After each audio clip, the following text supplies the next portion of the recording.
B-29 dropped an atomic bomb on Nagasaki. Bombs.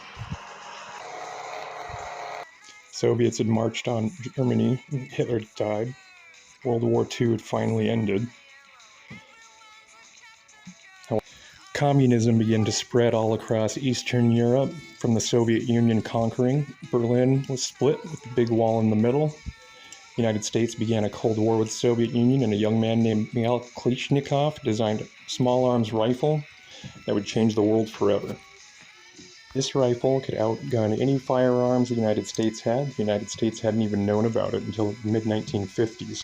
There was an abundance of 7.62 surplus ammunition. This rifle was capable of firing it, and it was cheap to manufacture. It could be done either with sheet metal, stamped, or also be milled. In the late 1950s in the United States, Eugene Stoner would begin developing a rifle to compete with this. Eugene Stoner was born on November 22, 1922 in Gosport, Indiana, moved to Long Beach, California, where he graduated Long Beach Polytechnical High School. In 1939, after the Depression, there was not enough money for him to complete college, so he went to work as a machinist for Vega Aircraft Company, the forerunner of what would be Lockheed Martin. During World War II, he enlisted for aviation ordnance in the United States Marine Corps and served in the South Pacific and in northern China. He had his first experience working with heavy caliber weapons. This had sparked his interest in development of small arms and possible machine work. In 1954, he came to work as the chief engineer for Armalite, division of Fairchild Engine and Airplane Corporation. While at Armalite, he designed a series of prototype small arms, including the AR-3, AR-9, AR-11, AR-10, and 12. None saw significant production. The only real success was during the period the AR-5 survival rifle, which was adopted by the United States Air Force. Stoner had developed the bolt and carrier piston system, not commonly known as the gas system.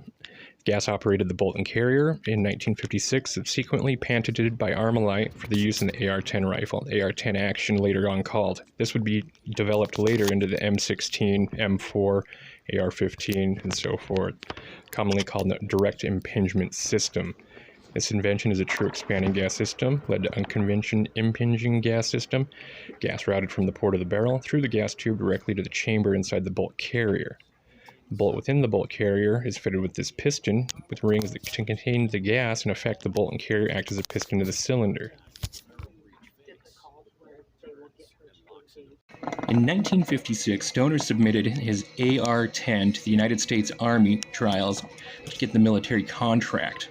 Although the rifle did well, it still lost to what would become the M14 later on, due to the fact that Stoner had entered late into the trials.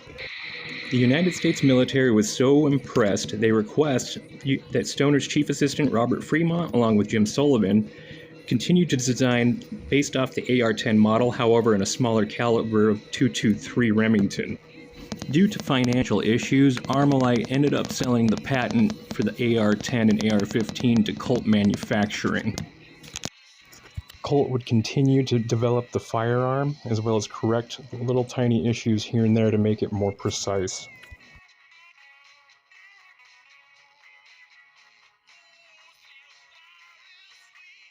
The Cold War had begun, communism spreading faster like wildfire.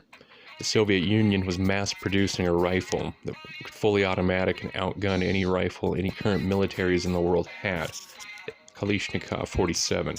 Armalite had sold most of their AR patents to Colt.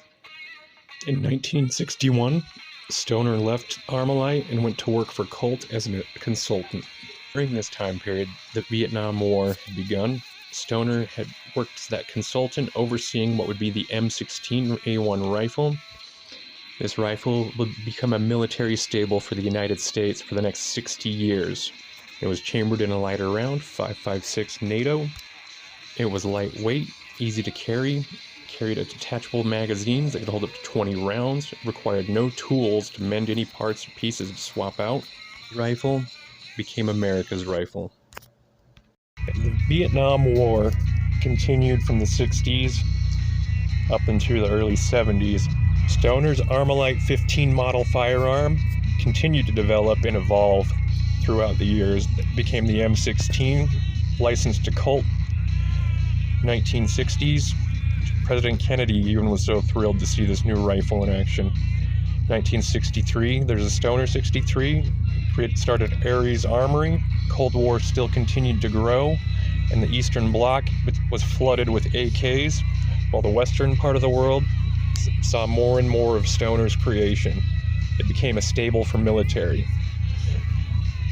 Stoner continued to develop new firearms, sniper rifles, belt-fed machine guns. Stoner was constantly trying to find what would be the next best thing for the United States for the Cold War era. Until finally the Cold War ended. Mr. Gorbachev, tear down this wall. In the late 1980s, early 90s, the USSR began to dissolve. The Cold War was declared officially over, and the United States military continued to use Stoner's design. They had continued to develop from the M16 to the M4, and the rifle became so popular, the civilian population began to buy them, and that's how the AR-15 became America's rifle. After decades of rivalry between the two superpowers, there was also the decades of rivalry behind Stoner and Kalashnikov. Now that the USSR had crumbled, Kalashnikov and Stoner met in person. Both were already very intimate with each other's designs on their firearms and became friends for the rest of their years.